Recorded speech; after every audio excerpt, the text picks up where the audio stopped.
Alien na pasmado ang bunganga. Beep, beep, beep, beep, beep. Ang tagalupa na viral ang mukha. Bip, bip, bip, bip, bip. Bumibip, bip, bip, bip, bip, bip, bip, bip, bip, bip, bip na ba? Ang lahat, Martian, Beep, beep, beep, beep. Enrico Pañero, Bip, bip, bip, bip, bip. Beep, beep, beep, Bip, bip, bip, bip, bip. Bip, bip, bip, bip, bip. Titilaok! Titilaok! Beep, beep, beep, beep, beep. Ito na ang 101.1 Yes FM Balitang Sa mga i-spray natin dyan, no? Alam nyo ba na tila naiinis na ang Malacanang sa isyung pagpapa-hair follicle ng Pangulo para malaman kung gumagamit ba ng illegal na droga si BBM? Na! Ramdam na ramdam mga yes friend no? Oo, no? Ang nangyaring Malacanang press briefing kahapon kay Yusek Claire Castro, kay Yusek Attorney Claire Castro. Yan. Kasi merong isang reporter mga yes friend na si Miss Eden Santos ang nagtanong patungkol pa rin sa issue ng pagpapa-hair follicle ni BBM. At ano ang sinabi ni Attorney Claire Castro, Martian? Ang sabi ni Attorney Yusek Claire Castro, Ano sabi? paulit-ulit, ulit-ulitin ko, ulit-ulitin natin, Paano ulit? ulit-ulit, ulit-ulitin ko, ulit-ulitin natin.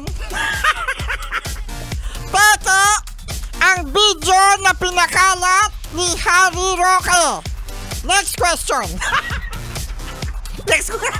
May next question. May next question agad. Ramdam no mga yes friend kung napanood niyo yung video.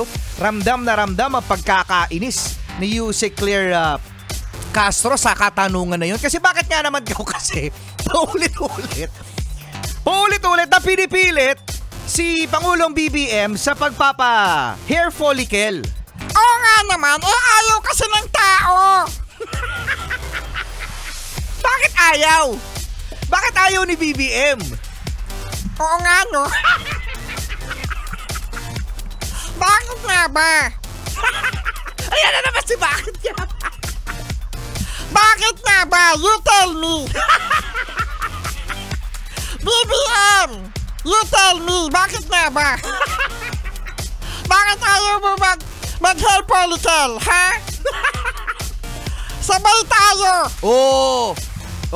Boom! Sabay daw kayo ni Martian.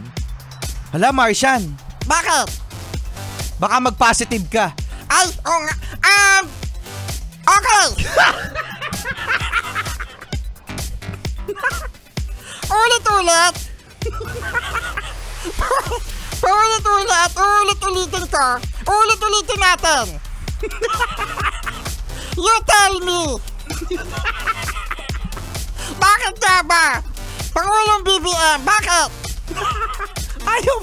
Ayaw pa rin talaga. Pero alam nyo mga yes friend, kung tayo mga simpleng mamamayan ay nagpapadrug test, bakit ang mga nagsisilbi sa gobyerno ay walang ganyan? Di ba yung simpleng pagkuha mo ng lisensya, driver's license, pag-a-apply mo sa trabaho, kailangan.